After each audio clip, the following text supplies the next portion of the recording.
due to circumstances beyond anyone's control. Dr. Dre is in the motherfucking house, so right about now, and I say, yo Steve, are you with me? ICE, are you with me?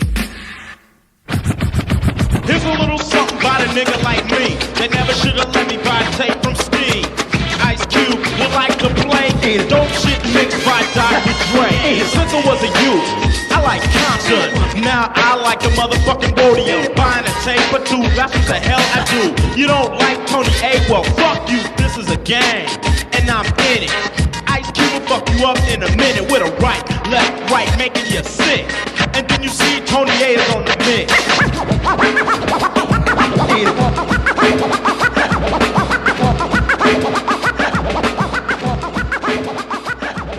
Tony A! Tony A! When you're ready, go.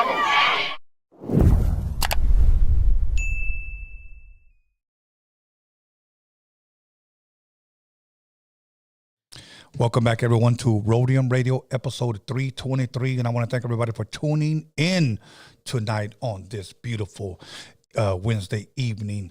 Once again, this show has only been made possible because of you guys. So everybody in the live chat, everybody who like, comment, subscribe, everybody who has been requesting this man, okay? He's finally here. And not only that, but he's actually a neighbor somewhat. We'll get into that. But if you guys have not checked out our last News with Norbies, if you guys have not checked out our last couple of episodes, make sure you guys check them out because at the beginning of the year, things are going to change around here, okay? So I want to thank everybody who like, comment, subscribe, everybody who decided not to be on the live chat. Those on the live chat, I want to say what's up to the IE fools, the LA fools, the Raider fools, everybody out there. Much love and respect to you guys, but we're going to go ahead and jump right into it. Make sure you guys get your phones ready because we will be opening up the phone lines. So this man right here is LA's death row recording artist, Julian Torres. Yay! Yes. Julian, how are you? No, pues muy contento. Nice to meet you. Nice to meet you. Gracias por la invitación. Thank you for having me. I'm loving your studio. Excellent job. I'm loving it. Roadium me trae muchos recuerdos. Yes. Yeah, tengo muchas historias de ir al Roadium con mi ma y mi papá. So thank you so much. Well, you know what, man? I want to thank you, and I want to give a shout out. We know him as G-Hawk, I believe, on Instagram and on Facebook. And he's one of the guys that highly requested you here. And he put us in contact, so I want to give a shout out to him. Shout out to G-Hawk. Absolutely. So I'm glad you're here. You know what? We're just going to go ahead and jump right into it. Once again, give us long stories if you got them. So far, how are the holidays treating you? Todo muy bien. Thank you so much. Just celebrated with family. This year, quería carne en su jugo. Okay. De Jalisco, you know. So mi familia es de Ameca, Jalisco, y también de Zacatecas, de Villanueva, Zacatecas. So this year, I mean, my wife asked me, do you want turkey? Or, you know what? I want some carne en su jugo. I was craving it. So carne en su jugo. Yeah, so for the holidays, we got together with family and enjoyed it. Enjoying that we have cold weather now. So I'm loving that. We got a little bit of rain today up in the valley. A little bit, yeah. Yeah. Are you a rain guy? Do you like the rain? I do like the rain, but I enjoy the summer in a pool. Okay. Yeah, I love being in the water. Yeah. Well, same here. I love the sun. I'm not a rain guy. I'll be honest. I'm not a rain guy. I don't know what it is, Julian, but I'm one of those guys. First of all, I don't suffer like from anxiety and depression, so I feel for people that do. Yes. Pero when it rains, I get really down. Oh, man. I'm one of those guys, man. I'm like, I'm hating life, bro. Well, I love it because when estás calientito en tu cama, está lloviendo, está tranquilo. I love it. But you know, okay, and I'm going to tell you why. For those of you guys, maybe you guys have been going through stuff like me. My mom was always a woman que siempre andaba caliente. Porque siempre andaba cortando ropa para vender en el swap meet. Claro. Okay. So, she was like, Antonio, abre la puerta, abre la ventana. Tengo mucho calor. And meanwhile, she's cooking pozole and tamales and whatever. Claro. So I'm like, I'm freezing watching cartoons, you know, with the doors wide open. Exactly. And it's raining. Oh. You know, so, but yeah, that was my mom. Rest in peace. Rest in peace.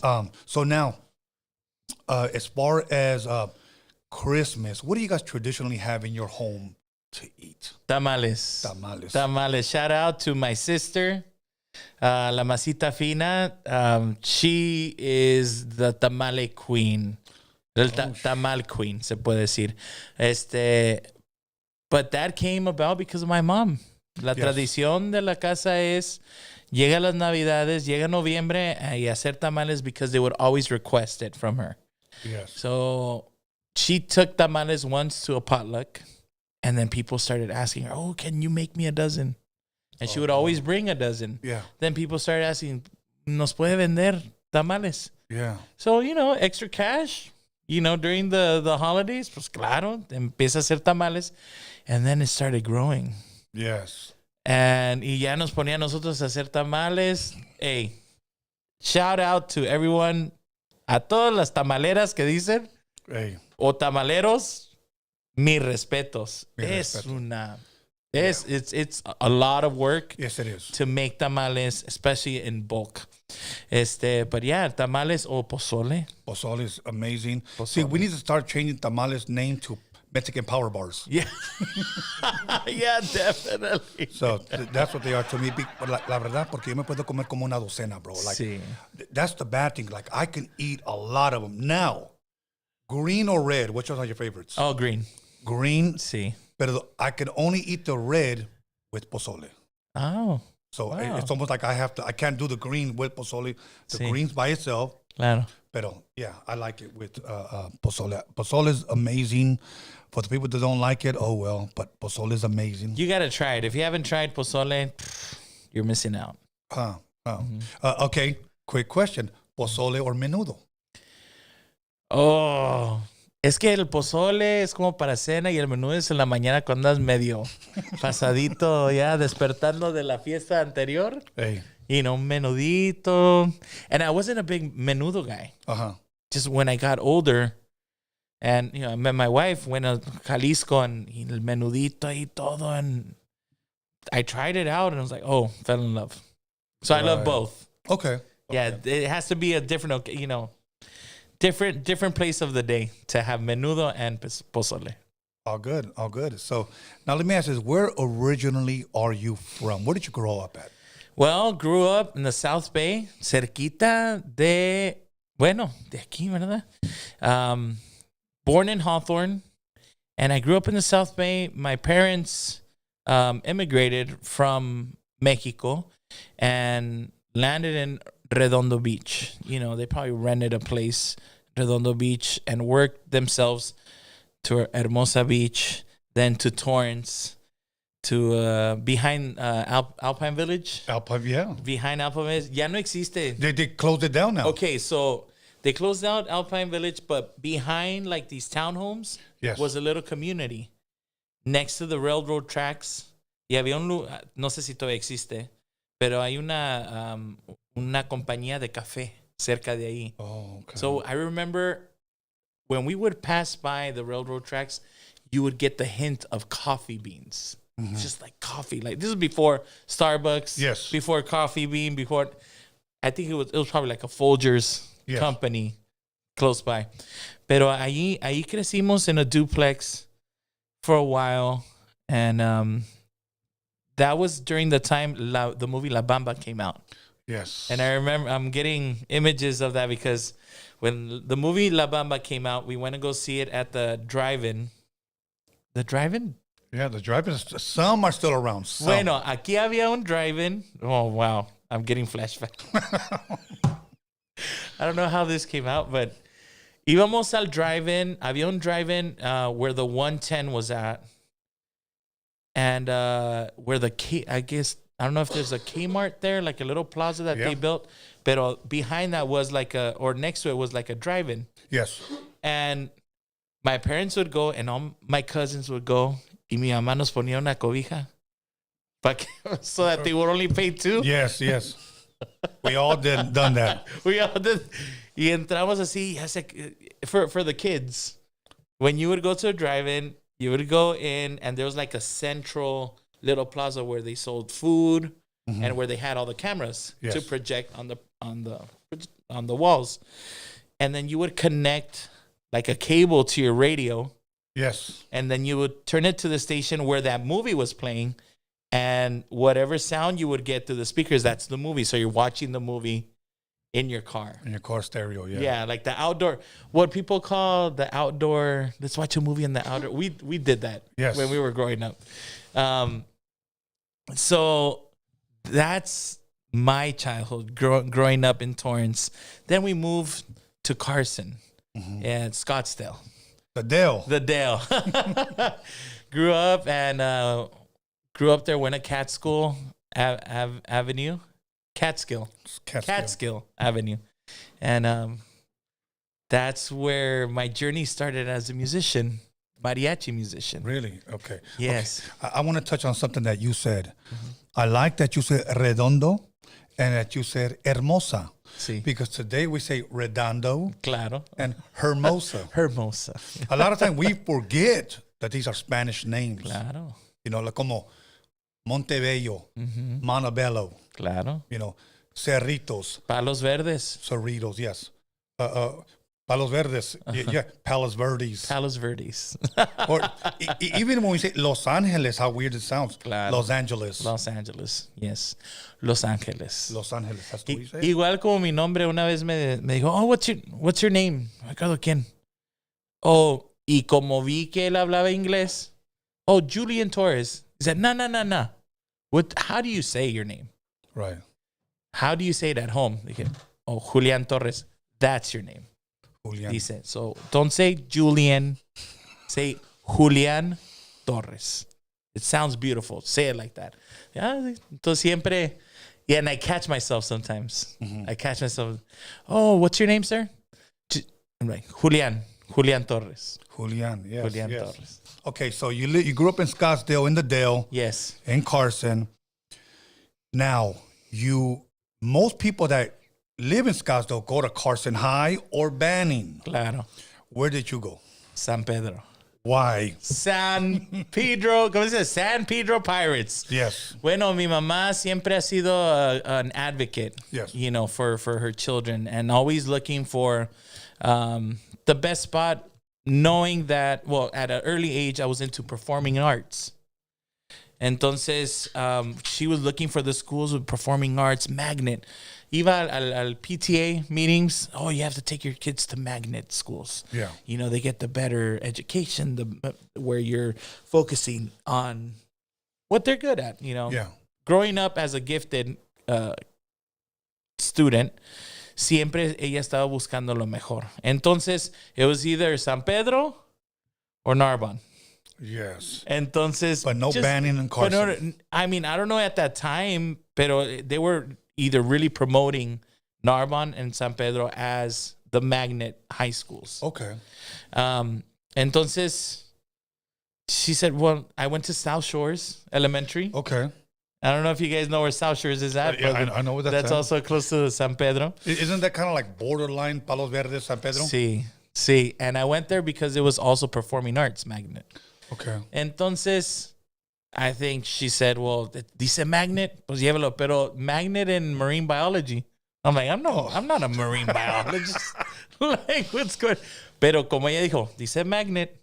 Right. Hay que llevarlo ahí, ¿verdad? Yeah. And thankfully, I'm a San Pedro alumni, and that's where part of the marching band, part of the vocal ensemble. Pero marching band, football games were lit. You know, when I was there, which was graduated in 2000, so 1996. Mm-hmm. That's when I started high school. We got back-to-back championships in football. Yeah. In San Pedro, it was a good team. So marching band, imagínate, we were traveling everywhere with the football team. So yeah, I went to school to San Pedro High School. Are you familiar with Mr. Cartoon, the tattoo artist? Yes, I've heard of Mr. Cartoon. He's a San Pedro alumni as well. Really? Yes. He grew up here in the harbor area. Yeah. ¿Sabes qué? Everywhere, como la canción, everywhere I go, ¿verdad? Everywhere I've been performing, either as a mariachi musician or as a solo artist, o en donde sea, me he topado con muchas personas that have been very successful, and they're like, "Oh, I went to school. Which year? I went to school, or I went to this place where you were at. Which year is the?" And I tell them, "It's like, oh, I was there that year." So if I see them, right, quien quite, yeah, I recognize them. Yeah. You never know. Okay, so now let me ask you this: as far as brothers and sisters, you got a big family, a lot of brothers, a lot of sisters. I have 3 younger sisters, which one of them is having her birthday today, as you are as well. Wow. Happy birthday. Is it? No, I think you got the wrong Tony. Wrong Tony. Oh. Bueno, mi hermana está celebrando su good. cumpleaños. Happy birthday to, what's her name? Alejandra. Alejandra, feliz cumpleaños, happy birthday. Claro que sí. On March 28th. Oh, way off. It's okay. 4 months away, somewhere around there. Claro que sí. But so you're the oldest then. I am the oldest of 4. Now, you being the only boy, because I have a good friend that he has 3 sisters as well, and he's the oldest and he's the only boy. Mm-hmm. I've always asked him, don't you ever wish you had a brother? Of course, yeah. Do you wish you had a brother? Well, that's why we ended up with 3 sisters. They were trying to get you a Yeah, brother. they're trying to give you the story goes that I asked my mom, "Mamá, quiero un hermanito para jugar." ¿Verdad? Okay, dijo, pues sale la primera hermana, y I started, it wasn't, I truly love my sister. So I guess it was just companionship. Yeah. No importaba niño o niña. Yeah. And then, bueno, pues hay que intentar otra vez para el hermano, y otra vez, y no, bueno, ahí ya, se termina. Yeah. Okay, well, now, as far as music, when did that start for you? Was it at an early age? Did you play musical instruments at an early age? As a kid, being in my mom's womb, my dad would sing to her. Oh, that's a beautiful thing. Entonces siempre le cantaban a su pancita, y dice que cuando cantaba me movía muchísimo. Y cuando paraba también, hey, sigan cantando. So, at an early age growing up, I would be singing. Dice mi mamá que nací cantando. Oh. Entonces, escuchando a mi padre siempre estar cantando. He would have a record player, and he would put, Vicente Fernández, Pedro Infante, Jorge Negrete, Antonio Aguilar, pues claro, de Zacatecas, Miguel Aceves Mejía, José Alfredo Jiménez, everything mariachi. My father le encanta.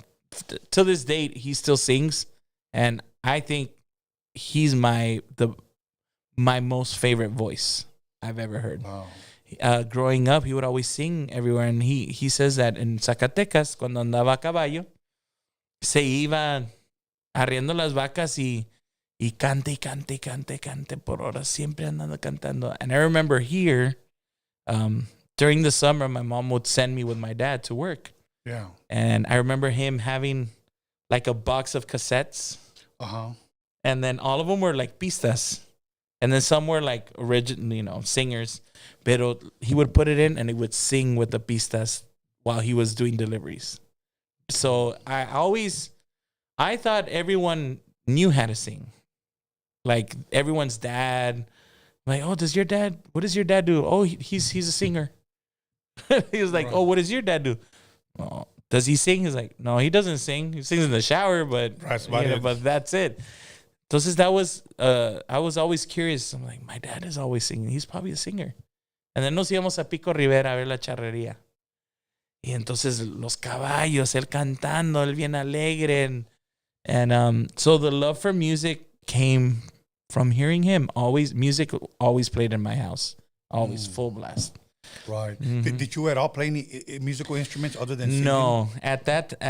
Growing up, I saw a guitar that my dad had, and I would probably just like strum it here and there, but never like an instrument until I would sing at I no me acuerdo cómo se llama la parroquia aquí en San Pedro off of Gaffey. Right away there's I want to say St. Peter. St. Peter and Paul? Yeah, like right there. When you get off of Gaffey, luego a la izquierda, like there's a church. No me acuerdo cómo se llama. Yeah. Bueno, but I would always be invited to sing at these church events. Porque iba de traje, de charro y todo, y me encantaba cantar. And there was a lady that had a group of singers. I don't think I've told anyone this. Tell us. Okay, there was, since they found out I was a singer, my dad sang as well. There was like this, I want to say like a promoter that had a group of singers and would take them to a lot of places. She had her daughter that would sing as well. Entonces era como una caravana. She had all these little artists, and we'd go to little church events, little carnivals, and we would sing because there was a mariachi. One of those events at church, a group of a mariachi group accompanied us, and 5 of their musicians were kids, older than I was, but they were kids. And I remember seeing that. I was like, wow, I want to become a musician. Quiero ser mariachi. So I go up to my dad. I'm like, pa, ya sé lo que quiero hacer con mi vida. And I was like, what? 8, 9 years old. 8 or 9 years old, but Yeah. you knew. Yeah, I was like, yo quiero ser mariachi. No, pues bien contento mi pa. No, vamos a preguntarle. Vamos a preguntarle al del mariachi, pues, dónde aprendieron ellos y todo. So he helped us out by telling us, hey, there's a music school in LA that is from they have great classes de mariachi. There's great teachers from the mariachi world. And we also rehearse on Thursday. So if you want to stop by and just, little by little learn, then we are there to help. Mariachi Los Arrieros se llamaba, y el señor se llamaba, rest in peace, paz descanse, Gustavo Peña. So he gave us the opportunity. Y fuimos a una escuela that was first in Indiana, off of the 60 freeway at the Music and Art School. And there was a mariachi program from Jose Hernandez called Heritage Society. And I wanted to play violin, but we didn't have any instruments at home. Oh, okay. So at Catskill, they told us, okay, you could enter music class when we used to have music in schools, music class, and you could choose an instrument. I was like, oh, well, we didn't have money to buy an instrument, so that was a perfect opportunity. Yeah. So I was like, okay, they have violin. They have to have violins. They didn't have violins. They had trombones, clarinets, and trumpets. It was like a band. Oh, okay. So I was like, bien agüitado, llego a la casa, and mi mamá, ¿qué? Okay, which instrument are you getting? ¿Hubo violines? No hubo violines, nada más trompeta, trompeta, clarinete y trombón. Pues, ¿qué instrumento está en el mariachi? Pues la trompeta. Pues aprende la trompeta y ya luego te compro un violín. Okay, so I got the trumpet. And my mom, always doing everything for her kids, went on and bought a recycler. I don't know if you guys know what a recycler is. Yes. Okay, so it's like what you guys call marketplace today, right? Or offer up. Or offer up, yes. But there was a little book that you could find on the street, and it was free. And people would put, okay, we're selling instruments, we're selling a car, we're selling garage sale, just all those things. And my mom went searching to see if there was anyone selling like violins, and she got me a violin. That's for awesome. cheap. I don't know how cheap, but she got me a violin. Y ahí estaba aprendiendo violín when I would go to mariachi class at school con los arrieros. And then at school, at Catskill, I would learn trumpet. So I was getting like both worlds. Soon, I found out that violin wasn't for me, so I kept on with the trumpet. Y yo pensaba que getting an instrument, I was just going to play it as if I because I knew how to sing. So I'm like, oh, this is going to be easy. It was like, it was horrible. My mom to this day says, hijo, no puedo creer que toques tan bonito. Dice, porque yo me acuerdo, ay, qué ruidajo hacías en la casa. It was so loud and horrible and everything. And I would get frustrated. I remember practicing after school, getting at home and practicing trumpet. And all my friends outside playing like tag football or soccer and everything. I was like, Ma, ya ensayé, ya. Dice, a ver la jeta. Siempre me decía, a ver la jeta. Your lips. No se ve rojo. Otra vez para allá. And I would get frustrated because I wanted to go play as a kid. Yeah. And what she would say is like, no, tú dijiste que querías hacer esto. That's true. So now you have to dedicate time to do it. Es que no sirve la trompeta. We come up with this trumpet doesn't work. Like, look. And I remember once I got so frustrated and I threw it. I'm like, if I bend it, I'm not going to be able to, I could go play. Yeah, I can go play. Yeah. So then I told my mom, mira, aquí está tu, mira, no puedo, está bien doblada. Pues así doblada, ponte a ensayar. Ooh. So I would just go at it. And I remember one day going with my dad because he was going to go to Pick Your Part aquí en Wilmington. Yes. El pulpo, pues. El pulpo, sí. El pulpo. And, y ya, pues voy a entrar, aquí espérame en el carro. Tienes instrumento, ponte a practicar.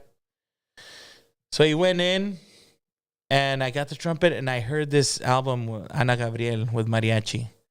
And I was so, ¿cómo se dice?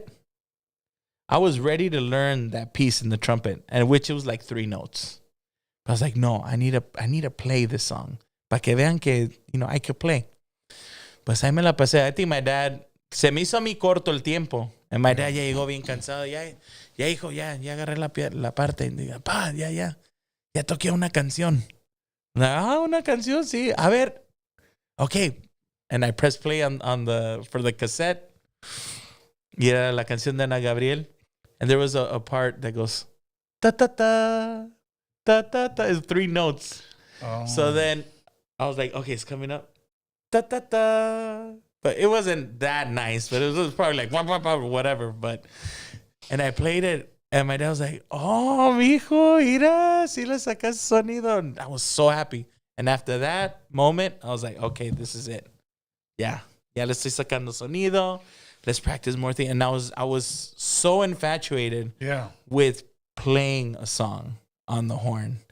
And mariachi, no, yo quiero ser mariachi, entonces tengo que aprender esto y aprenderme las canciones y todo. I was still singing in church events here and there, but I was really dedicated in to playing and becoming a mariachi musician. But it's never ending. Right. Music is never ending. When you think you've learned a lot of stuff, it's just the beginning. So you have to keep on going. So what does Julian do after high school? Did you go get a job? Walk us through.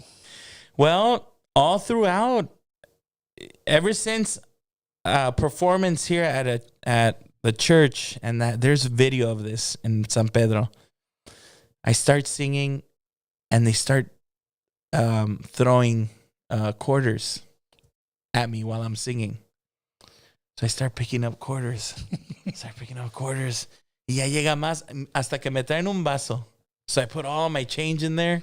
Uh-huh. Y luego están llegando y ponen ahí el dinero. Están poniendo dólares, están poniendo monedas. And when I finished, ya tenía 2 vasos llenos de dinero. And I was like, yo creo que de aquí I can get money for this? What? And I love doing this?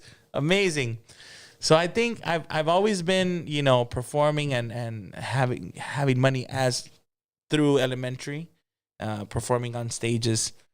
So I didn't have a job, as you could say, until a summer that I helped out aquí at Carson Civic Center for a summer program.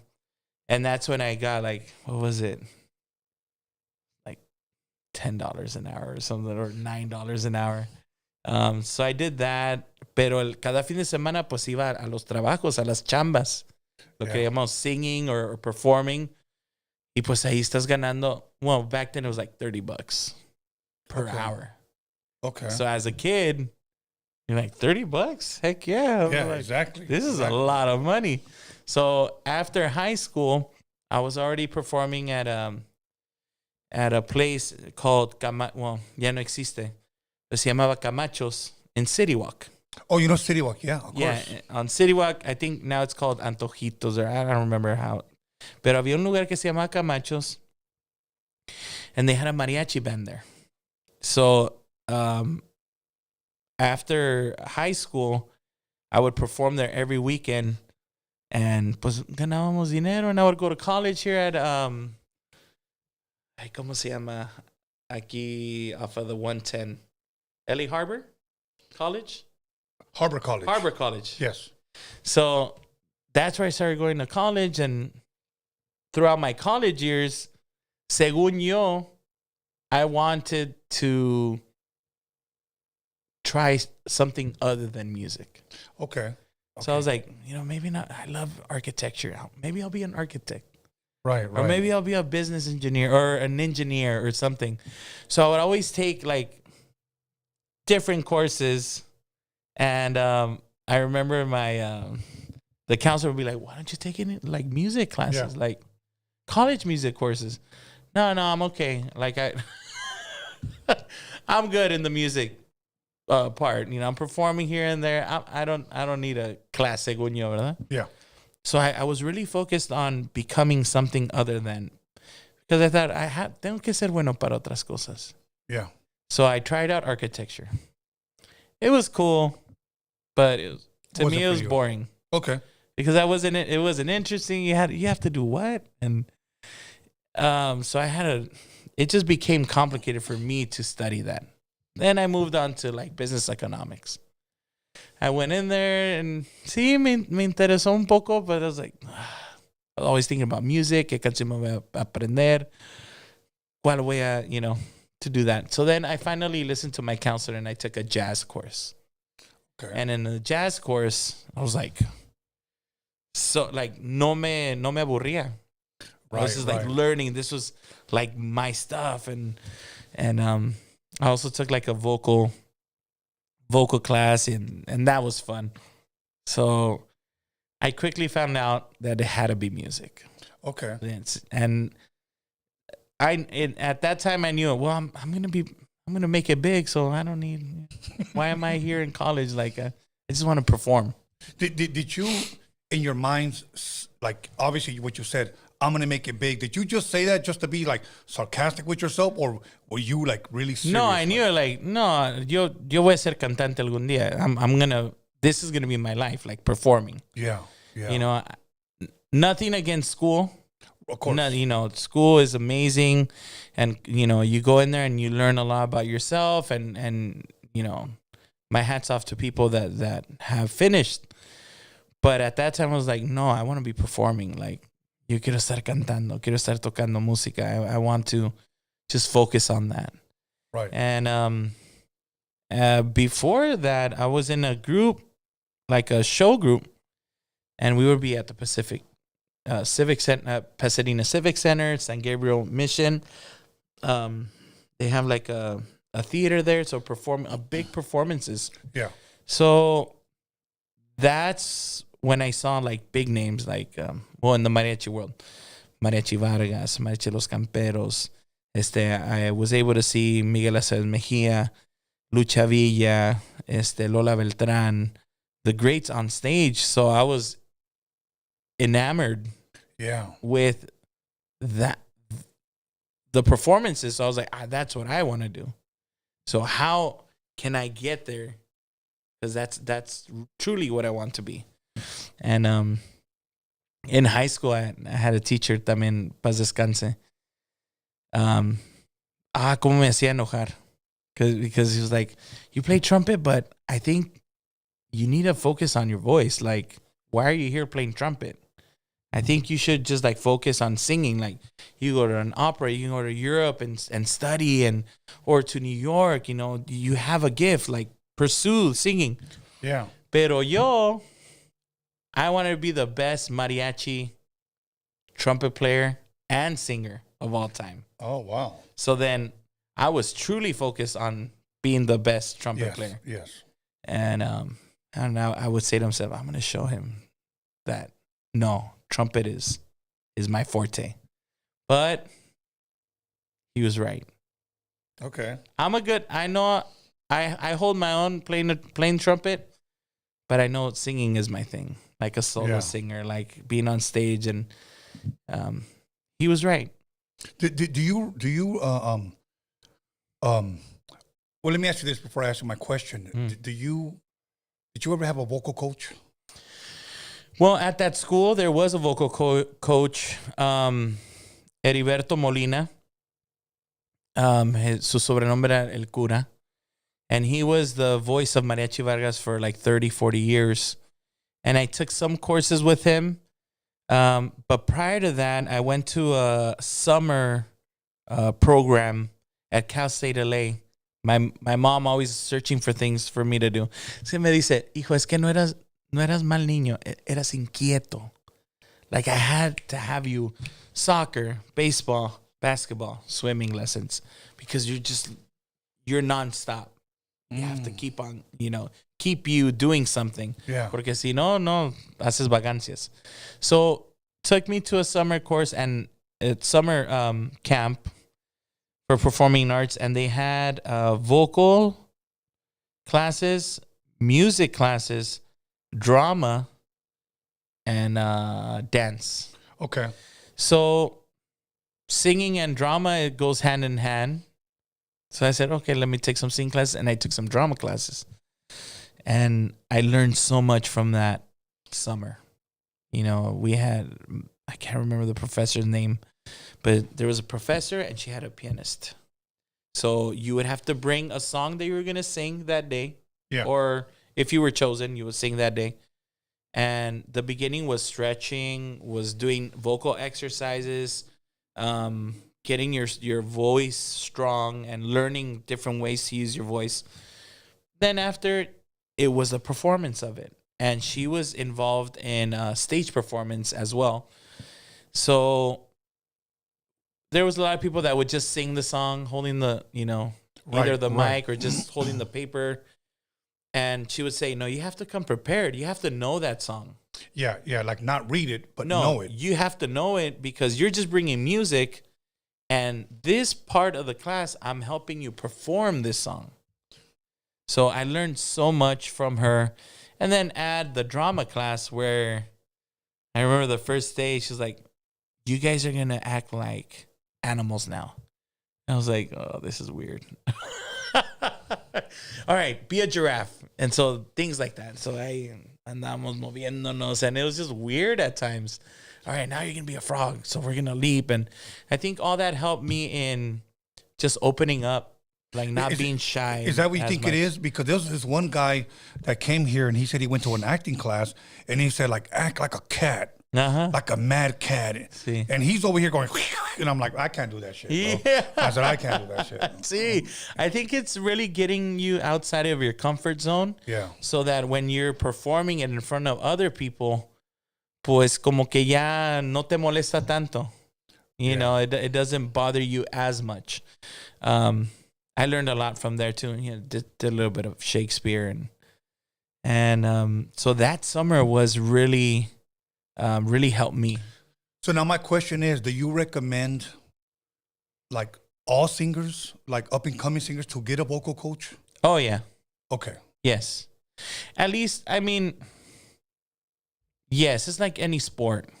If you're a professional athlete, then you have to be guided through it. Or if you're very disciplined and you're just like on lock, just doing it on your own every day and you know what to do, even there, I think it's always good to have that other professional say, yeah, that was good, but you need to do this. Kind of adjusting you a little bit. Okay. Help guiding you through it. I do recommend it. Okay. Now, as far as mariachi singing, did you ever want to do any other type of singing as far as different genres, whether it be rap, whether it be rock, whether it be R&B, pop, whatever? Yes, of course. I mean, mariachi is my heart, always will be with me. But, I love R&B. I love oldies. Okay. I love pop singers. For me, pop singers is, Michael Jackson, Bretton Wood, Al Green, también opera, Luciano Pavarotti. So I love any other style of just singing where it challenges my voice. Luther Vandross. Yes. I mean, Luis Miguel, Jose,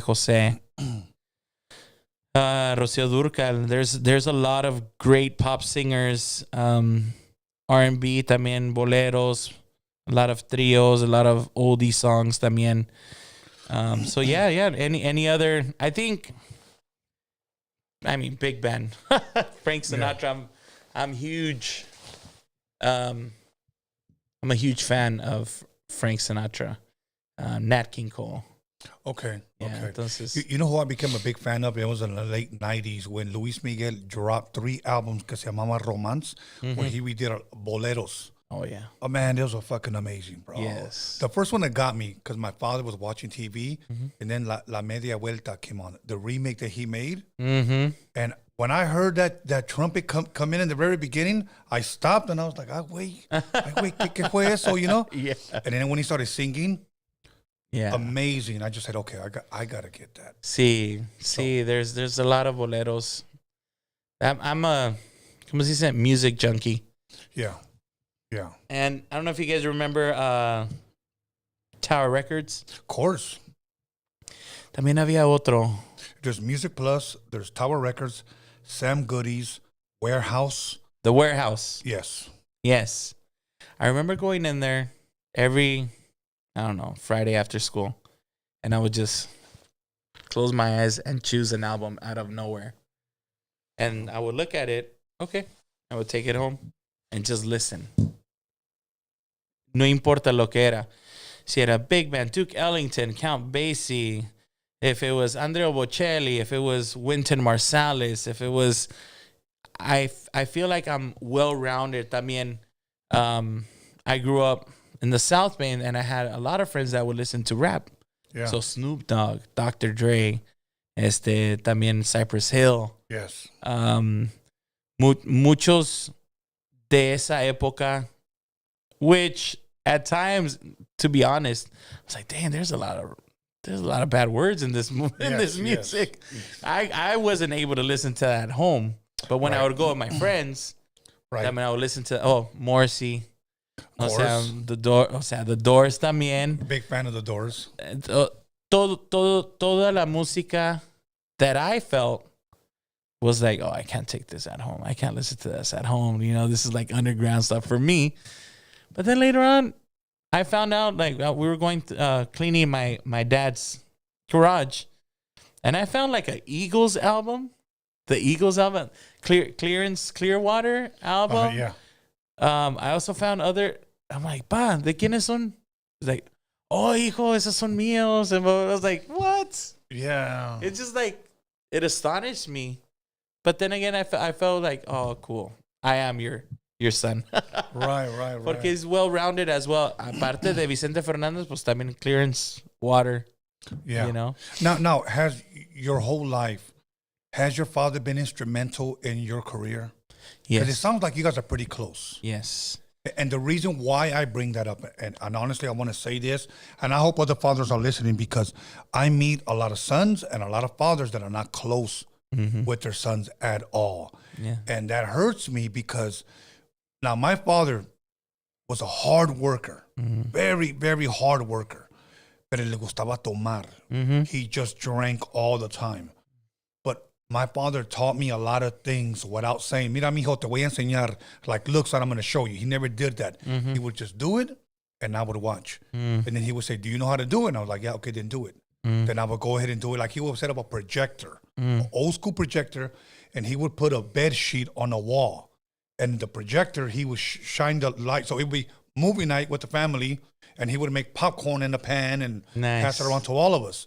So film, he introduced me to film. He introduced me to black and white movies. He introduced me to comedy. And he would tell me, look, comedy, you don't have to cuss to be funny. So I always learned that. So sometimes now a classic movie como like Friday with Ice Cube and Chris Tucker, I wonder, would it still be the same if you took out all the cussing? Yeah. You know, so he introduced me to a lot of that stuff. So now when I judge certain things, they're by his standards, you know. But he's the one that introduced me to boleros. He's the one that introduced me to music. He was a big boleros guy. Obviously, the los panchos. Oh yeah.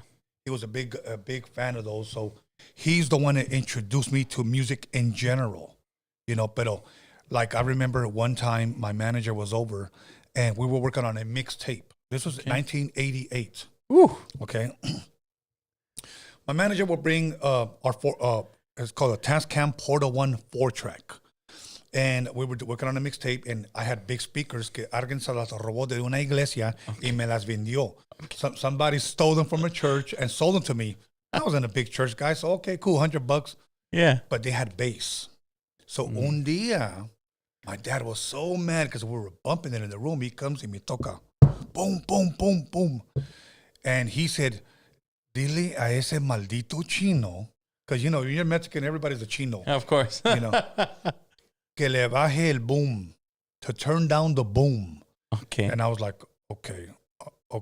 I was scared of my dad. I feared my dad. Yeah. So I was like, okay, you know, so I said, hey, Steve, we need to turn down the music. And he goes, what did he mean, boom?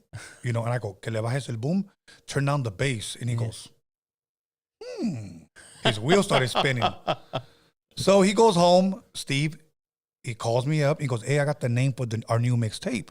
I said, what is it? He goes, 88 Boom and Bass. Wow. Bájale el boom. Bájale el boom. So, Wow, yeah. it's amazing. Yeah, bro. So my dad was not in favor because every other word that we were putting on the mixtape was F this, F him, F her, F everybody. Yes. And he just never understood that generation of music, new music coming in. Oh yeah. You know, so I get it. See, my father, well, you know what? Growing up, my mom was always instrumental in my life. Very instrumental. And my mom was always with us. So I know my dad worked 2, almost 3 jobs at the same time. And, pero nunca me hizo falta mi padre. Yeah. Like, I do remember that he was not there, but I think because of my mom, I didn't feel the void as much. Then when my dad would get home,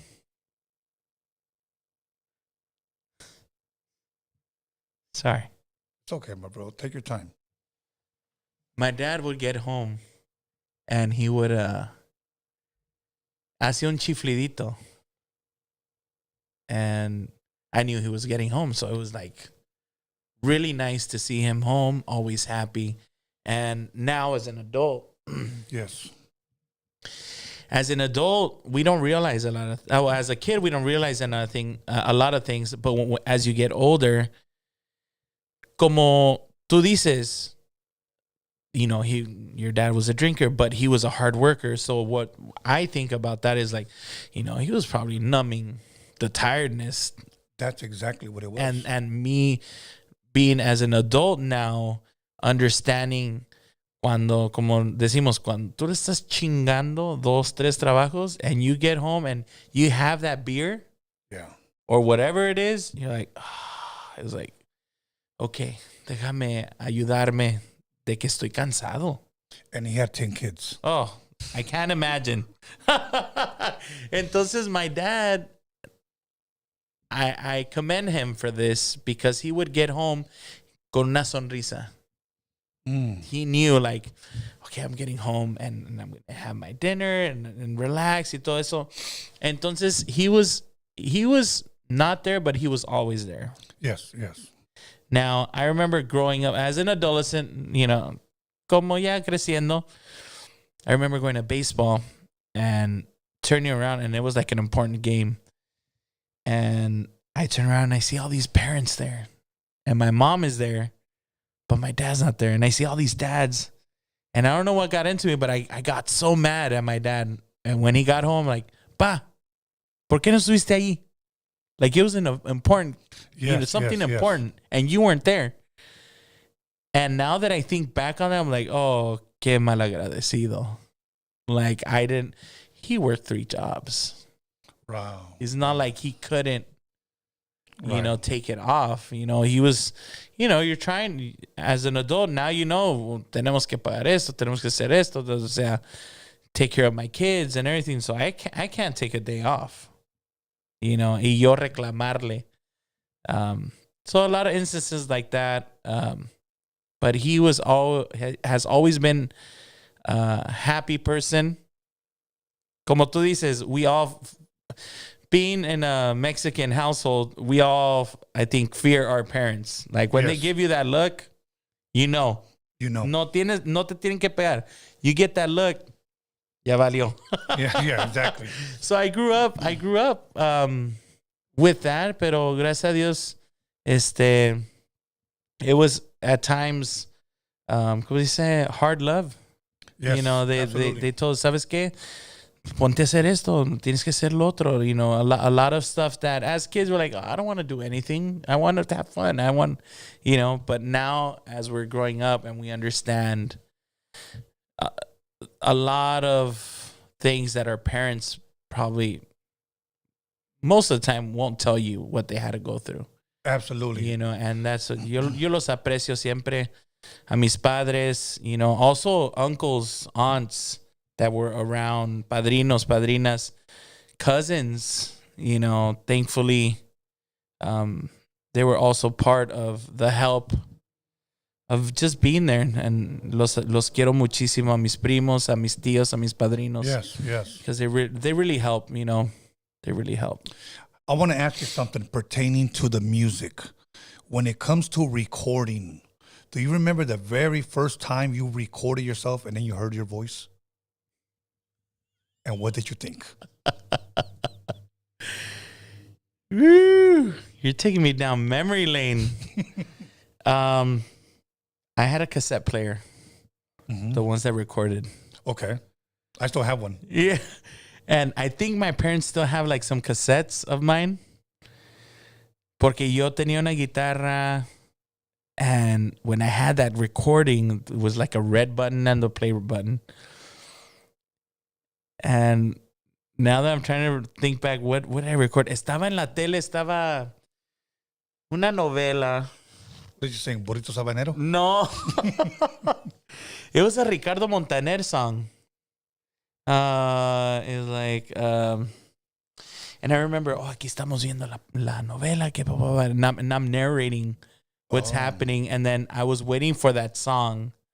La Cima del Cielo with Ricardo Montaner. And I remember recording myself singing, cantando la canción and everything. And then another song would come on. And Pablito Ruiz was very popular at that time. So I would sing a lot of Pablo Ruiz's songs. Then La Bamba, of course, songs. Okay. So I was just recording myself. I don't remember like, okay, I'm pressing play.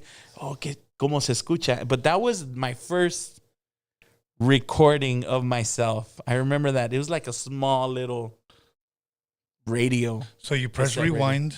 Oh, yeah. You replay it back. Yeah. What were your thoughts about it? I was like, oh, that's cool. Like, okay, I recorded my voice and I'm singing, but nothing like, oh, I was out of tune or no, it was just like, oh, this is cool. Like I used to hear my voice, bro. Like my parents, when we first bought our first, what is it? The voicemail? You have just reached the Alvarez family. La familia Alvarez. Okay. Sí. And I was like, you have just reached La Familia Alvarez, you know, blah, blah, blah. And I would play it back and I thought it sounded horrible. I'm like, you know what's esto? I'm not going to do it. You know, I thought it sounded horrible. So the majority of the times when I ask rappers, say if I interviewed 300 rappers, I would probably say maybe about 280 of them didn't like to hear their voice. Oh. They were like, nah, I thought it sounded like crap. You know, but over time, I guess they liked it. But like now, when you hear yourself, we're jumping up ahead, do you like hearing your voice? When I'll fast forward to a Dodger game. They asked me to sing "God Bless America" because it was 4th of July, and they had asked me, "Oh, can you sing like a patriotic song?" Well, growing up, yes, I've sung the national anthem, patriotic songs in high school, and todo eso. I was like, "Pues tengo el mariachi." I did an arrangement on the spot with the musicians and I was just gonna sing it a cappella. Right. So I did like a quick little arrangement to it, played, and we performed it. When I performed the song, the last note, typically everyone applauds, right? They're at the game, están medio centrados. Yeah, mariachi cantó. So as we're leaving the stadium, my sister-in-law was with me and my wife. Like, no, that song was amazing. And then all the fans were like, hey, that song, that was, yeah, me sentí orgulloso. Los mexicanos cantando and all that. So it was a little bit more than usual. Okay. So then I get into the car and I'm like watching videos, and all these people are like posting that video. All these people, even on TikTok and Facebook and Instagram. Entonces voy viendo, a ver, hay que ponerlo. Tú lo grabaste. So I asked my wife, sí lo grabé. But this person recorded it. Okay, so I press play and I hear it and I surprised myself. Like, whoa, that note. Like, I really attacked that note, and I got chills from what I heard. Wow. This live performances. Other performances, like when you go to record and everything, you're focused on the performance, and then you hear things, let's clean this up. There's some things that I'm like, oh, I need to do that again. There's a lot of things where maybe I wasn't happy with performance, but some of the times I'm like, wow. Dope. That's cool. Like, I really liked how I did that. Now, let me ask you this for the people that are, because the majority of the stuff that we do here is a lot of rap. So we've had some people that sing R&B, some people that sing the soldies, the oldies thing. Claro. Some people that sing, just like a lot of slow songs, different types of genres. Mm-hmm. But as far as mariachi music, is there, for people that may not know, is there different styles of mariachi music? And if there is, what is your style, if you have one? There is a lot of styles in the mariachi world. Okay. Es algo bravillo como lo que fue Vicente Fernández, like very open, strong voice. Okay.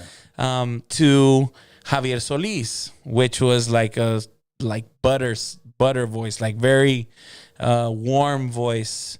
Ahora yendo a Pedro Infante, there was also warmness and very stylistic in his singing. Jorge Negrete, bien operatic, different than all these singers. Ahora, you go into the women, Lola Beltrán had like huge, amazing voice, strong. Yeah. Amalia Mendoza had she phrased different, like very soulful singer. And then we go to Lucha Villa, she would sing with heart. Like, they all sing with heart, but she had like that feeling of how to maneuver a melody. So there are different styles of singing in the mariachi world. I feel like my style, if I have, because I try to emulate the best, like my favorite singers. Right. And I just combine it into what I liked. There's, hay cosas que hace Luis Miguel that I like, and I incorporate it.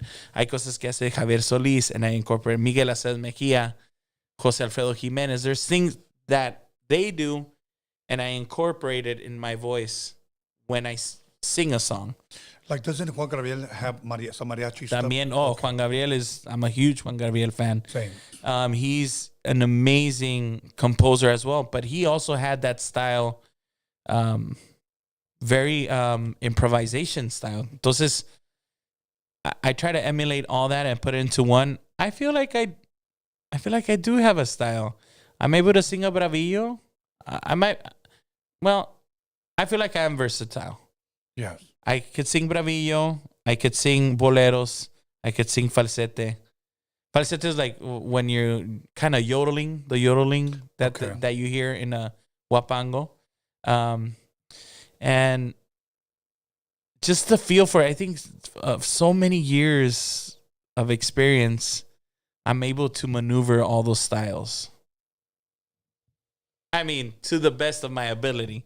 Right. Maybe to something, él no puede cantar eso, but I feel like I'm able to encompass all the styles together. That's awesome.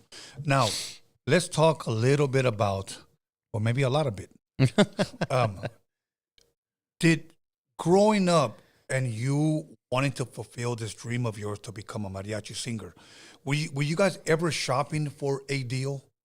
Or were you guys, maybe when I say you guys, maybe you and your father just looking to release stuff independently? As far as the business aspect of it, how did you guys go about it? Were you like, okay, Pa, we're going to put together a 10-song demo, and then we're going to try to shop it to Sony Latin, then we're going to try to go here. What was that like? Because I'm trying to work up to the whole death row thing. Well, in the mariachi world, whichever group you're in, if they're successful, each group puts out an album.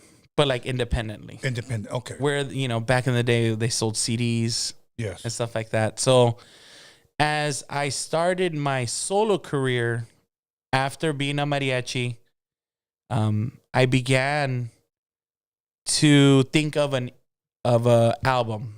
Now, the album that I wanted to record independently was going to be pure boleros. Beautiful. Boleros de...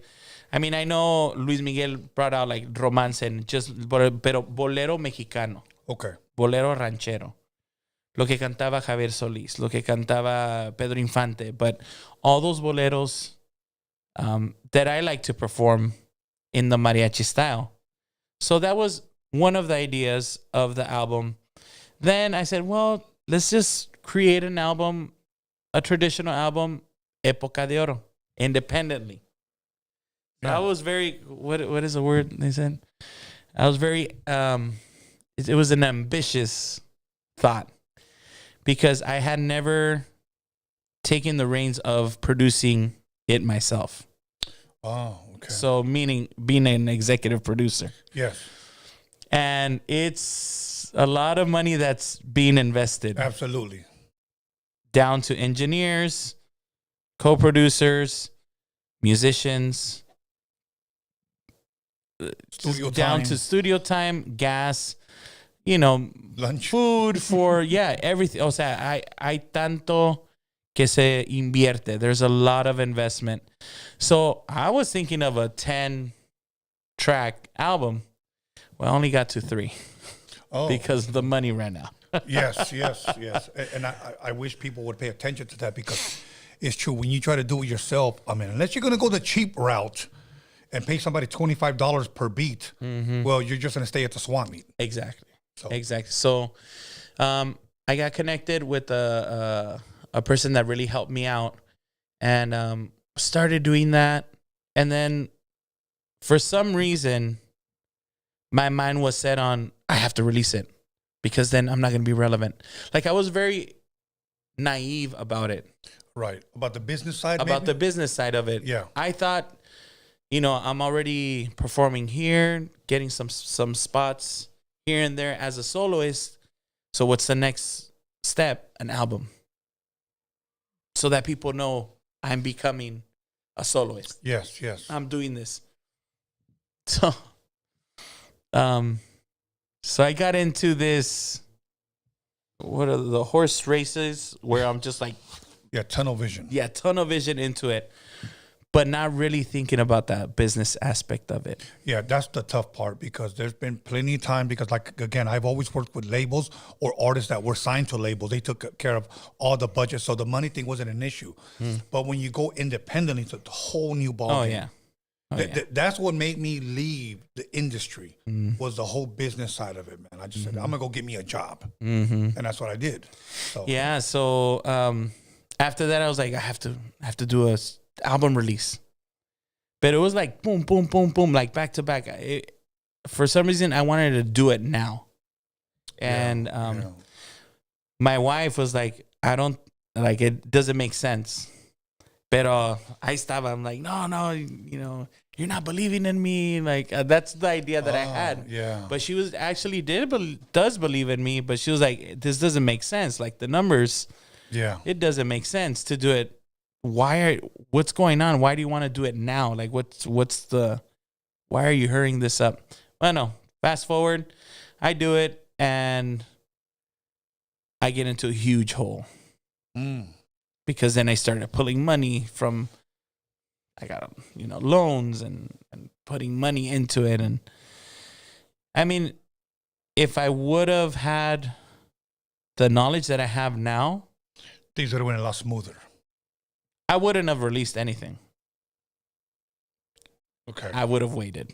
Yeah. You know? So if there's somebody out there watching right now who's an independent artist, maybe singing mariachi, maybe singing rap, maybe singing R&B, whatnot, and they're thinking about doing something independently, thinking on a larger scale, we're not talking about swap meet and car shows. Correct.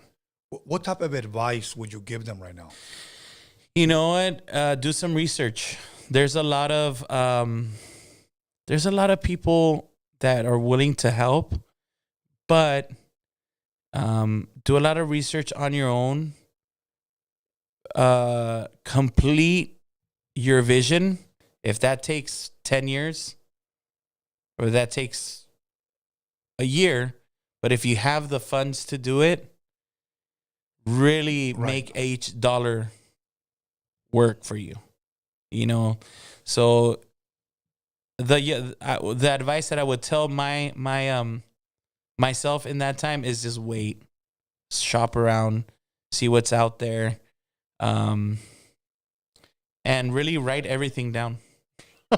Yeah. There's a lot of paperwork that you could find online now, where it's like, okay, like a small contract, like something to protect yourself, to protect your work, to protect everything. Yes. And para que todos estén contentos. You know, cuentas claras, amistades largas.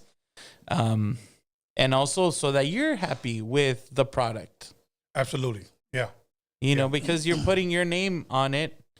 And if you have this vision and you're not happy with the end result, once it's out, it's out, you know? Out. Yeah. Can't take it back. Yeah. So now walk us through this whole Death Row thing. How did that come about? How did they hear of you? Well, Death Row Records. This all began 3 years ago. Okay. 2020. We were all, you know, doing music, lo que sea. Then the tragedy happens where Kobe Bryant, Gigi, and the rest of the souls, rest in peace. Rest in peace. Had the tragedy, and LA was mourning. I think the whole world was mourning. Mourning, absolutely. You know, for that loss. So, you know, news is going on, and Banda goes and does like a little tribute. They play it in front of Staples Center, and just me as a musician, when there's a tragedy like that, even family members, even, you know, músicos, hey, what can I offer? Like, I could go sing for your family. Like, I could go play, like, free of charge. This is because, como ayudar el duelo. Yes, yes. You know, comfort with music. So, I was thinking about that. I was like, wow, the banda went. Mariachi should go. Like, all the mariachi community we should go and go sing for LA. Yeah. Literally. Absolutely. And a friend of mine beat me to the punch. He put it on social media. He was like, hey guys, we're meeting this night. Just bring your traje, your instruments, whatever you have. Just come down and we're gonna play for Kobe and Gigi. Yeah. So I looked at my wife and I was like, hey, I'm going. ¿A dónde vas? I'm gonna go sing to Kobe and Gigi. Okay, she was still on you know, working. And so then I get down there y está llenísimo. It was like so many people there. All the parking lots were full. So then I was like, valet parking. Let me go to valet. So the closest hotel that was there in front of Staples Center. I'm like, oh, ¿cuánto es el valet? $80. And I was like, oh, all right. Yes, yes. So I was like, this is for Kobe.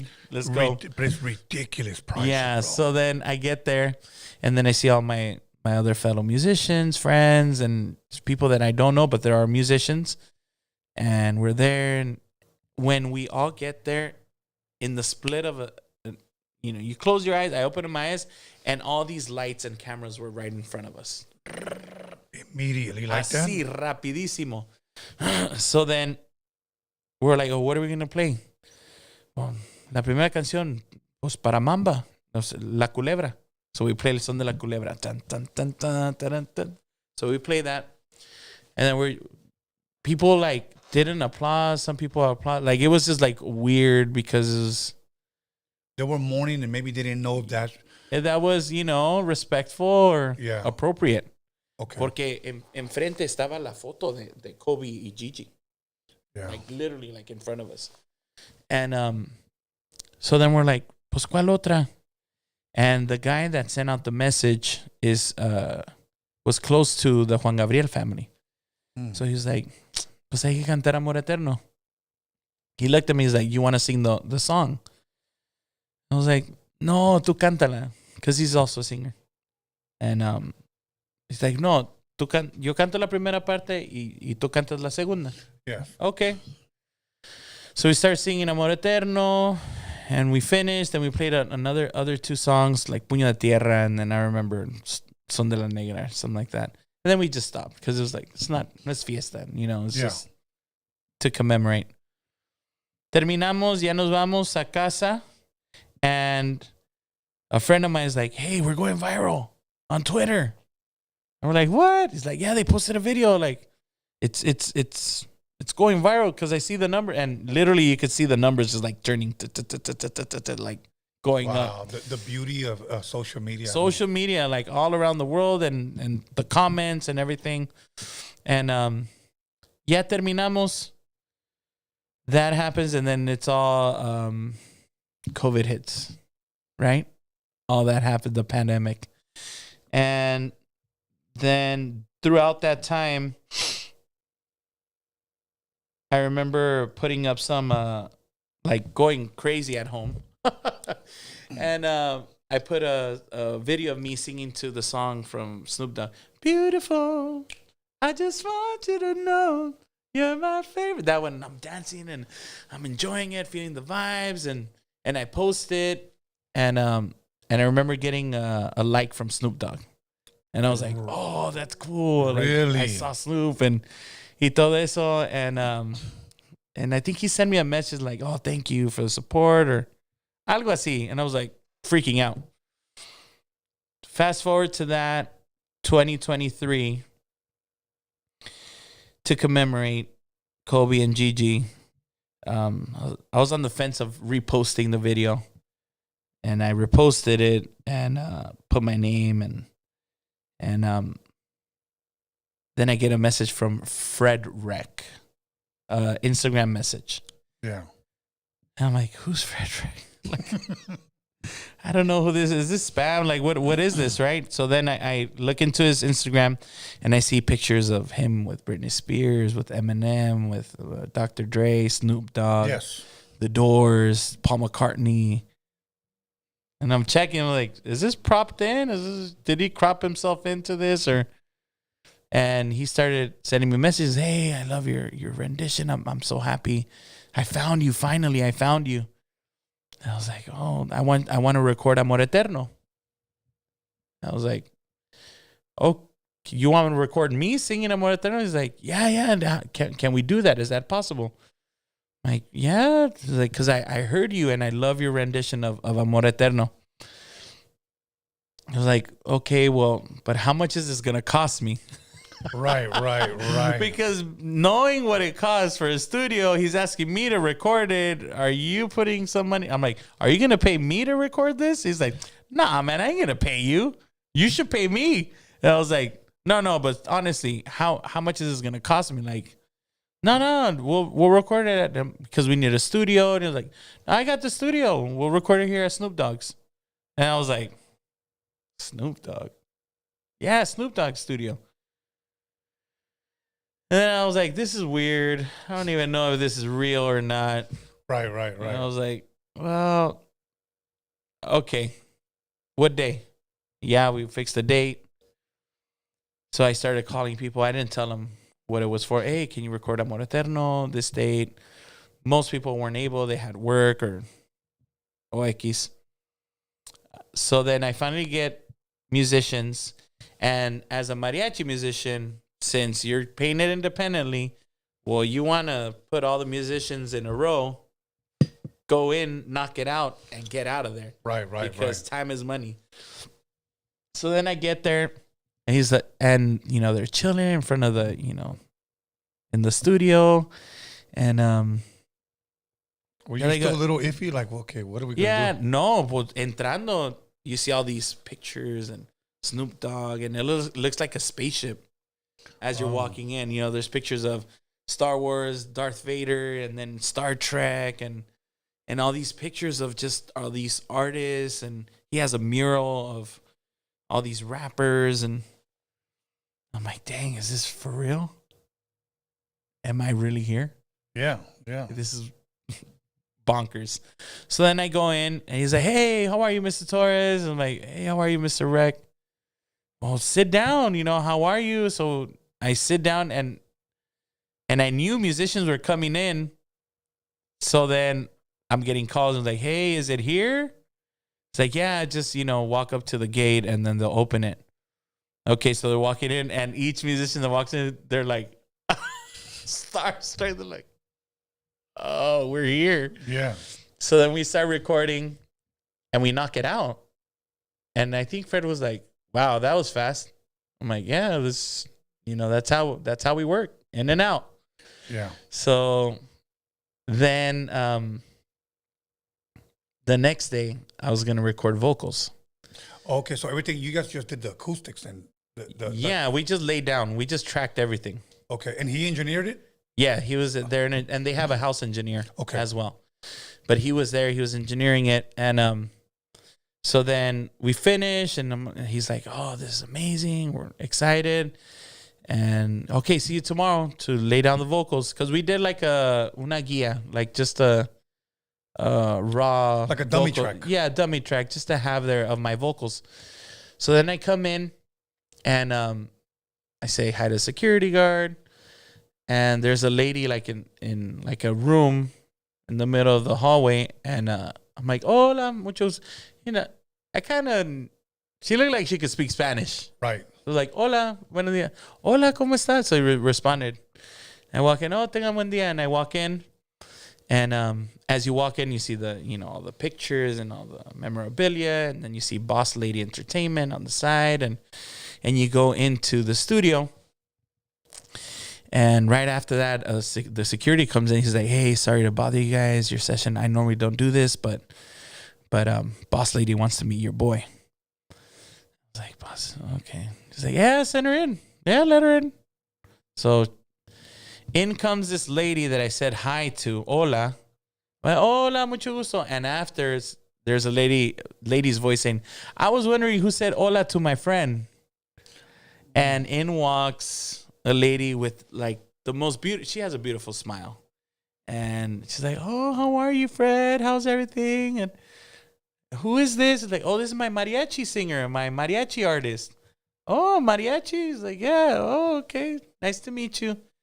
What are you guys recording? Oh, we're recording Amor Eterno. He sang the song beautifully. He sang for Kobe and Gigi in front of Staples. And yeah, it's big. Oh, okay. Well, let me hear it. It's like, well, we don't have him recording his voice. We're going to do vocals right now, but there's a raw track. Well, maybe he could sing for you with the track. Oh, wow. Okay. So he's like, yeah, of course. Press play. Entonces le canto a ella, Amor Eterno, right? And he stops and she's like, oh, you have a beautiful voice. Wow, thank you so much. Well, you guys keep on doing what you guys are doing. Have a good day. Ya se va. So then we lay down the vocals to Amor Eterno. And I head home. I'm like, wow, this is amazing. And I get a call from Fred. He's like, hey, Snoop called me. He called me and he was asking me about you. And I was like, oh, why? He's like, yeah, hey, you're recording mariachi?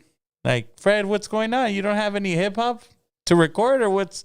He said, no, I love mariachi. Like, I'm having fun. I'm enjoying it. Okay, but what is this about? Like, Boss Lady. Wondering, yeah. Yeah, Boss Lady told me about you recording this guy. He's like, oh, he's an amazing singer.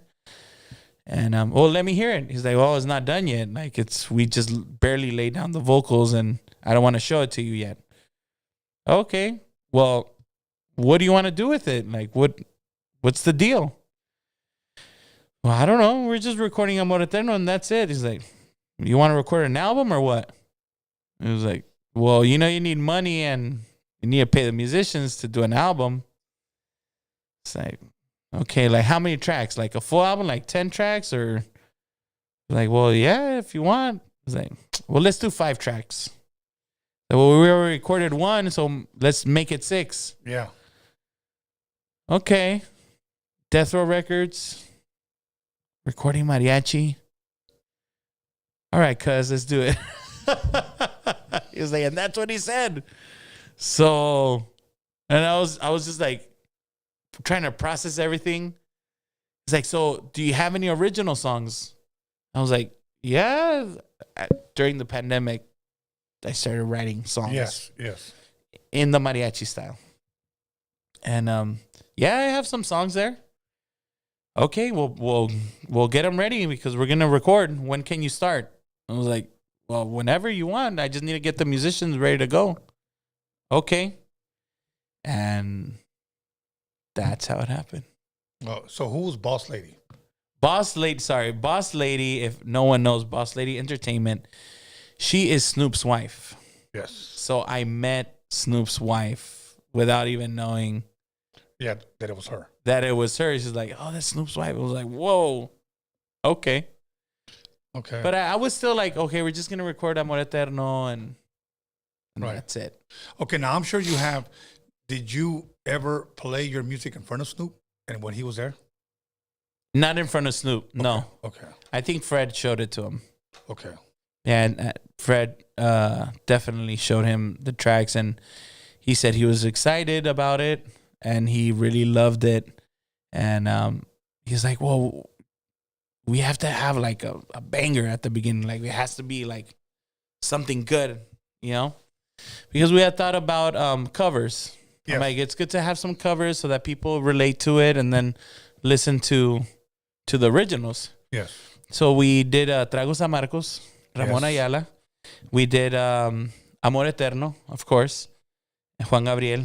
And the last one was Volver, Volver. Yeah. So,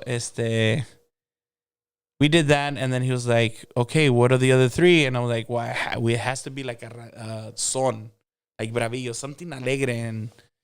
And I literally just wrote that song. Like when we recorded Amor Eterno and I had that conversation, I'm like, oh, I have to write. Wow. Like a song, una canción, así. Yes.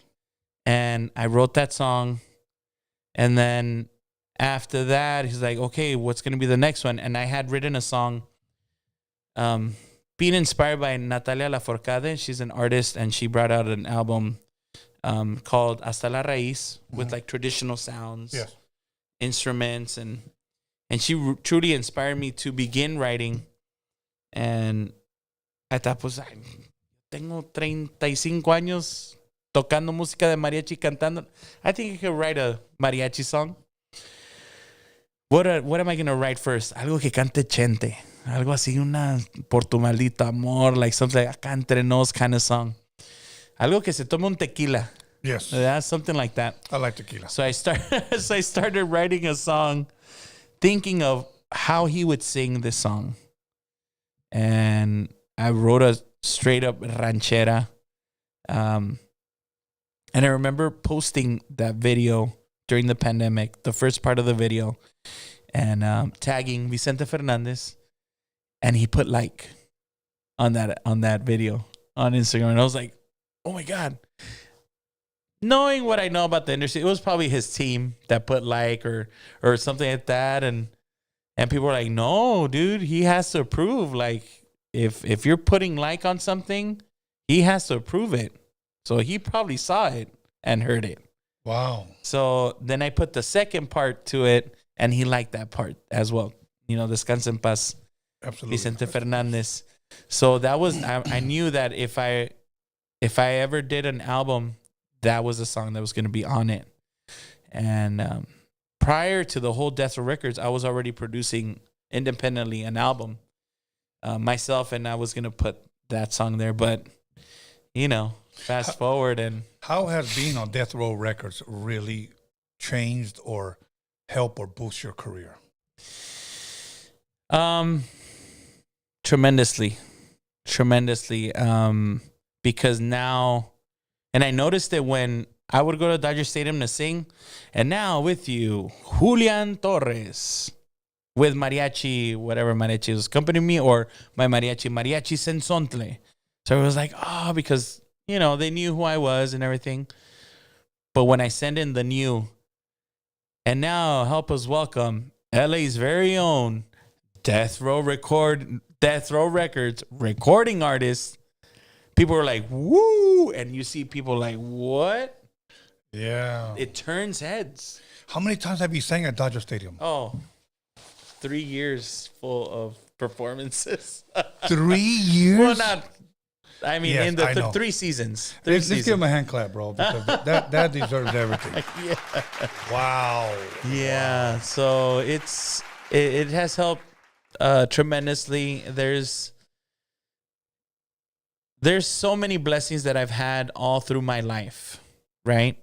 Now, as a soloist, coming back to be a soloist, there has been many blessings, many angels that have helped me along my career. Yes. And I've been part of so many historic moments in this lifetime. Yes. To name a few. Post-game, Dodgers. That was the first, when Vicente Fernandez was a little sick. And I sang Volver, Volver. It was against the Atlanta Braves, Game 5. And that was an epic game. We won that game, 11-2 or something. So that was a playoff game. That was a playoff game. You sang at a playoff game. Yes. So then I'm jealous. So that was amazing. Another one was being part of a Mexican Heritage Night and singing both the American National Anthem and Mexican National Anthem back to back. That was an epic day. That was the day that I invited my parents over to see me perform. And it was special to me because as a kid, we were entered into a raffle to win the first pitch at a game. It was for the WIC program. Yeah. Since we were low income family. Yes. We got chosen. And I remember throwing the ball to my sister at a game and turning around, looking at my mom, and I'm like, Ama, un día voy a cantar aquí. Because I was already singing as a kid. I was like, Ama, un día voy a... But you got to throw the ball on the Dodger mound? Yeah, as a kid. Wow. And I remember that, and my mom was like, sí, hijo, aquí vas a cantar un día. So fast forward, I invite them because I'm going to sing the national anthem. And that was a special moment for me because as a kid, I told my parents this was going to happen. And for me to gift them this moment, them being alive and watching it with their own eyes that, yes, this happened. That's beautiful. It was just an amazing moment for me, knowing that my parents are there. Now, my other sister recorded that moment, and now I've seen my dad cry, less than handful. I can count them. Yeah. And that was one moment. And that was just, okay, that was worth it for me. Another moment was singing at the All-Star games, the Celebrity All-Star game and the actual All-Star game at Dodger Stadium this year. Well, not this year. When we had it here at Dodger Stadium for the MLB. Okay. And the MLB was like, apparently told whoever contracted me, he's like, we want him to be there. So that was a special moment for me, that they valued what I was doing and they wanted me to be a part of it. That was amazing. Another moment, being invited to sing at Disneyland. As a kid, we think of Disneyland and we're like, ay, a ver cuándo vamos. Yeah. I think the first time I talked to you, you were at Disneyland. Oh, yeah. Wow. Yeah, so being able to perform there and también, like, it's been 3 years already being asked to perform there. another one which recently was being called to sing at Fernando Valenzuela's retirement, like jersey retirement. Oh, wow. Ceremony. Did you get to meet him? I didn't meet him personally, but I saw him walk by. Good enough. And I said, "Arriba Sonora," and he was like, "Hey," and he looked at me. So that was really cool because when I was growing up, baseball, Dodger baseball, was Everything. Fernando Valenzuela. Fernando, yeah. In my era. So it was like, you think of Dodgers, Fernando Valenzuela. And That's I remember my true. parents like, "Oh, va a jugar Fernando, pon la radio." Yeah. So that's my Dodger Memory. experience and memory. So now being at Dodger Stadium, now performing and icing on, cherry on top, performing at his Retirement. it was just such a beautiful moment for me. And now being signed as the first artist on Snoop Dogg's Death Row Records. First artist. Now, first Mexican artist.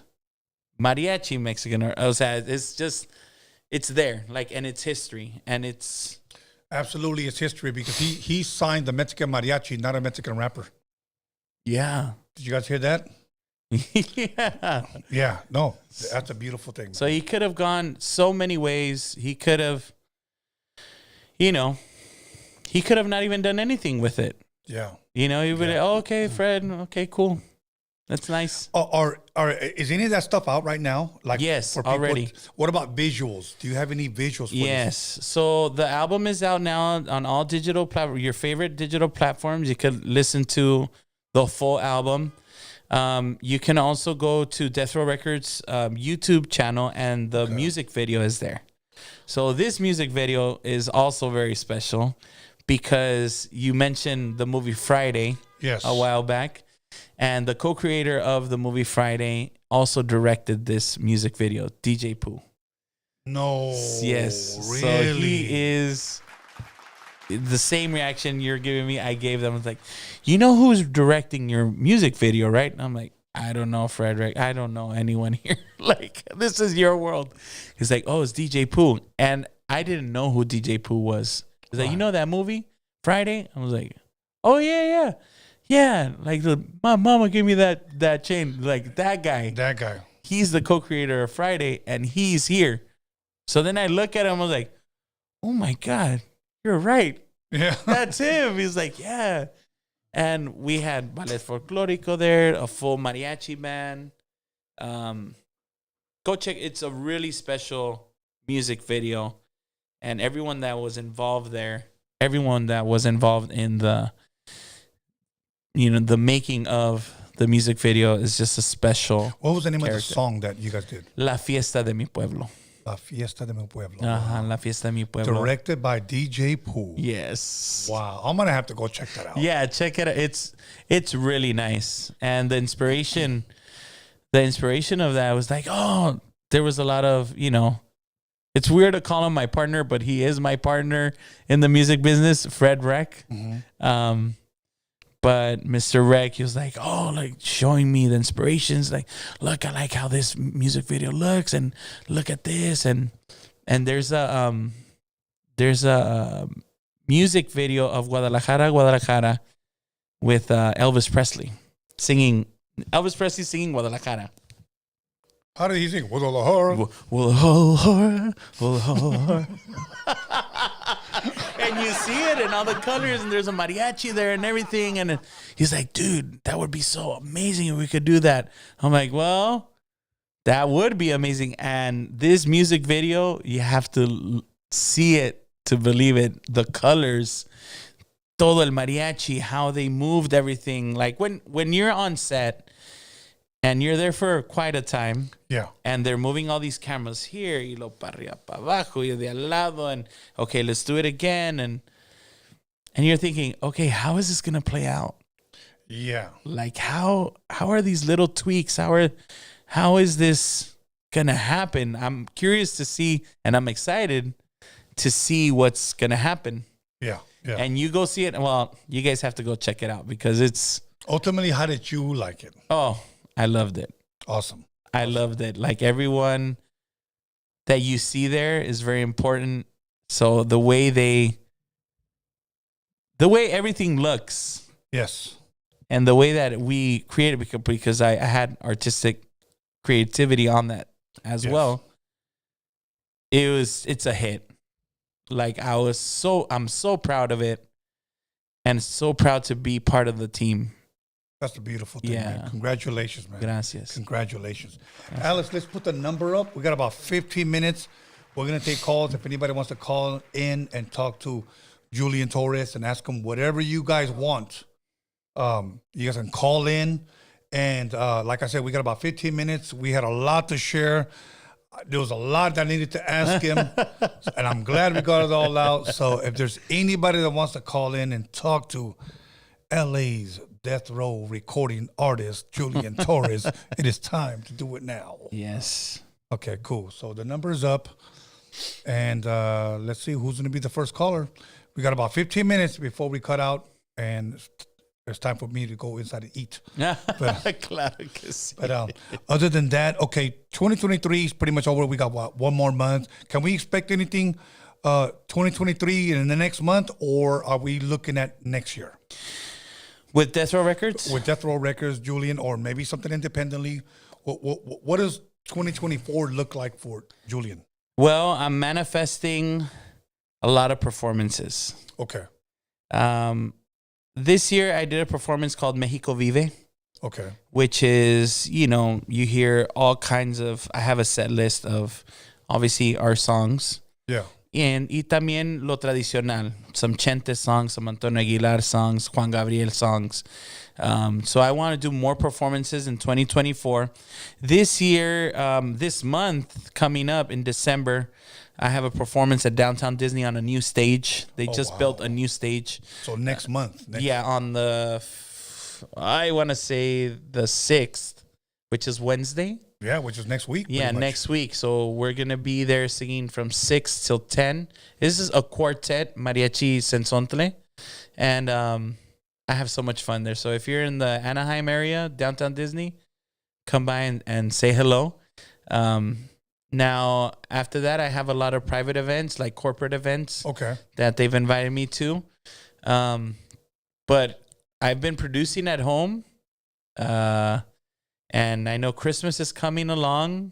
Quite years back, I wrote a song called La Posada, which I wrote thinking of my experiences during Christmas. La Posada. I was searching the day of Christmas. I'm like, okay, hay que buscar una canción para escuchar algo mexicano, algo así que hable de todo. And I couldn't find. I mean, you hear all I want for Christmas, all the songs, and have yourself a very nice, all those songs, traditional. Feliz Navidad. Feliz Navidad, todo eso. And I was like, yeah, but I don't identify with the songs. O sea, son experiencias. So I said, I'm going to write a song. I'm going to write a song about going to Mexico, el papel picado, el kiosco, los cohetes, las ferias, las fiestas, el pozol, el champurrado, el ponche, las piñatas, los tamales. La iglesia, la abuelita. Y vamos a ir con mi mamá y hay que visitar los primos. Y ahí están arreglando las muchachas para ir a la fiesta, para bailar. And all that. So I incorporated all that in the song called La Posada. Has it come out yet? It's already out. It's been out independently. Okay. So inspiration from that, Christmas is coming along. I'm already writing some stuff for hopefully something like that, and just touching base on familia. I think most of what I like to write about is familia, nuestras tradiciones, and just family. Family is the main. Absolutely. the main. Listen, guys, I got the number up. If not, we're just going to go ahead and end it right here in about 5 minutes. I'm trying to give you guys an opportunity. A lot of you guys hit me up today saying you guys were going to call in. I always like to say that if you have the balls, make the calls. Today, they don't. So you guys are lagging it. But if you don't call, then it's all good. I just don't want to hear later on, because one show, I had this one guy and asked him, are you okay with taking calls? And he said, I don't want to take no calls. But I didn't announce it to the fans. So the next day when I put up the thumbnail of, you know, if you didn't get a chance to tune in, check out so-and-so's interview. Or you took away the calls and I wanted to call in. They started blaming me. And I'm like, no. Well, I always have to ask the artist. He said he's down to take calls. If you guys are not going to call, no problem. So earlier night for me. So we got about 5 more minutes. We're going to go ahead and just chop it up for about another 5 minutes. Then we'll call it a night. So a lot more independent stuff. You know what would be cool? I mean, this is just me. Have you ever thought about possibly recording a song with Snoop? Oh, that would be a dream. Okay. That would be a dream. I wrote a song talking about Mi Amigo el Sargento, which is, you know, talking about our meeting with Snoop.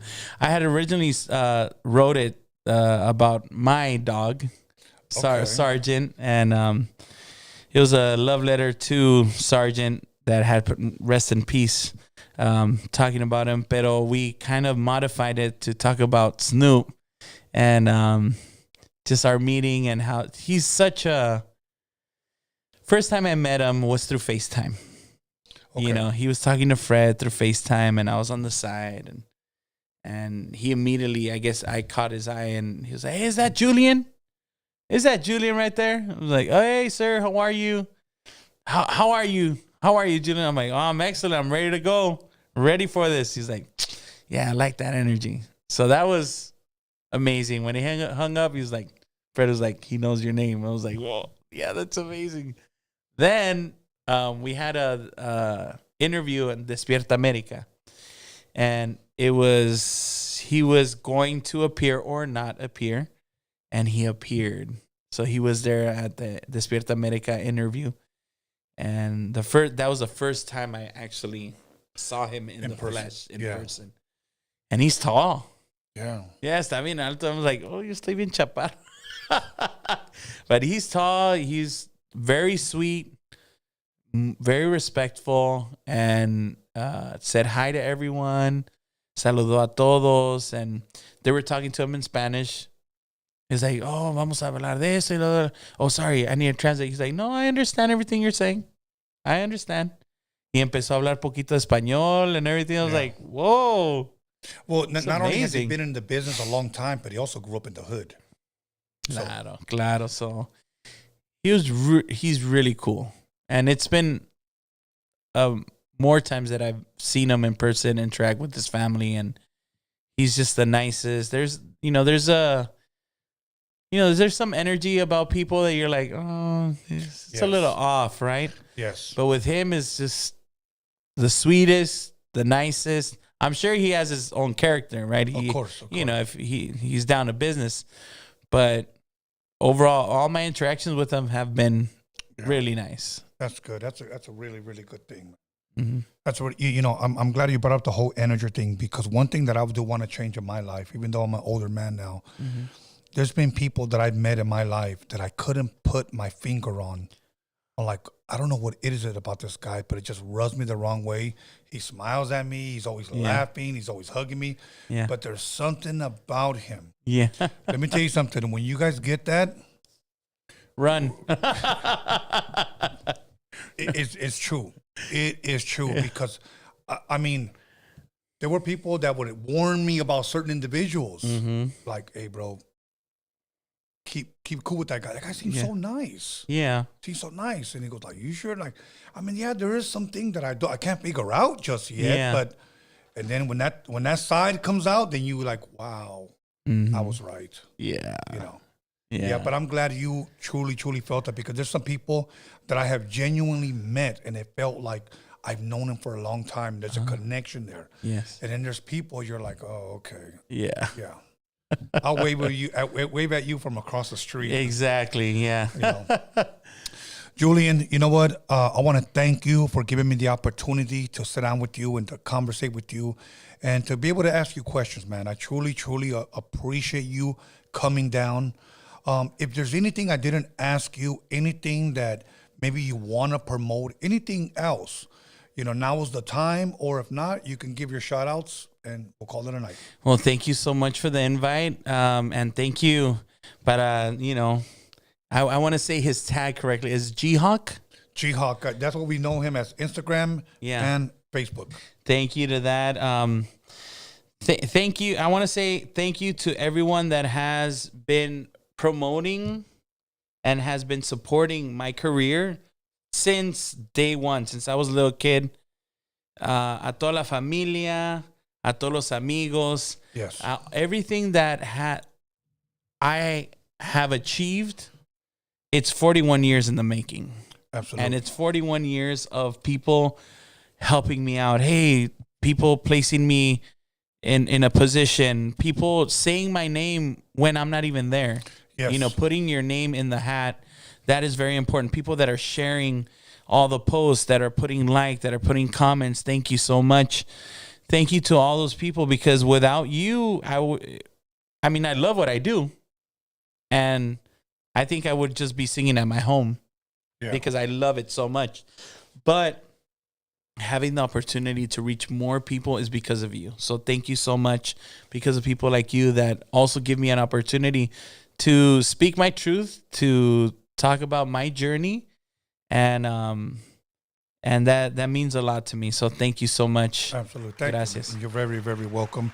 Once again, you guys, I want to thank Death Row's recording artist, Julian Torres, for coming through and chopping it up with us. Much appreciated. I want to thank everybody on the live chat. I want to thank everybody who decided not to be on the live chat, everybody who liked, commented, subscribed, everybody who liked, everybody who disliked. It doesn't matter. You guys still watch. This show wouldn't be what it is if it wasn't for you guys. It is you guys that I owe everything to. So thank you, the fans, all the Roadium Radio warriors. Much love and respect to you guys. Also want to thank Alex Cervantes Enterprise. I want to thank Norbert, News with Norbies. I want to thank the Hip Hop Jedi. I want to thank my son, B. Scanless. And I also want to thank Magical, our moderator, and also one of our co-hosts, Marvelous Inc. So once again, thank you guys for tuning in. Yo, one more thing, Tom. Go for it. Hey, just wanted everyone to notice that we haven't glitched once today. We know everything's back to normal. We fixed all the problems. We ironed out all the kinks. So Absolutely. we're going to keep going. Absolutely. So thank you guys. Once again, Julian, muchas gracias, carnal. I wish you and your family nothing but the best. Blessings.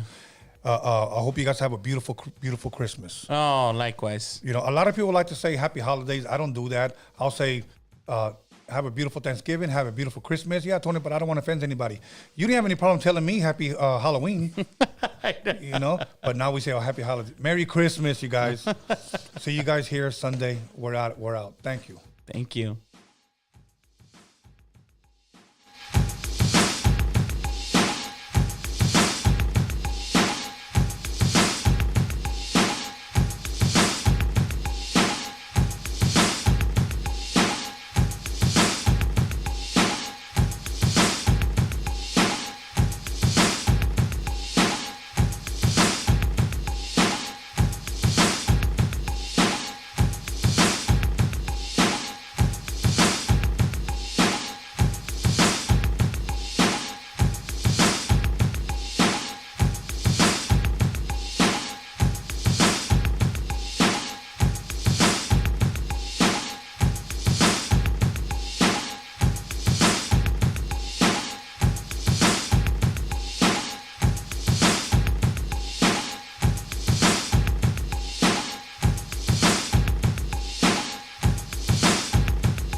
you got it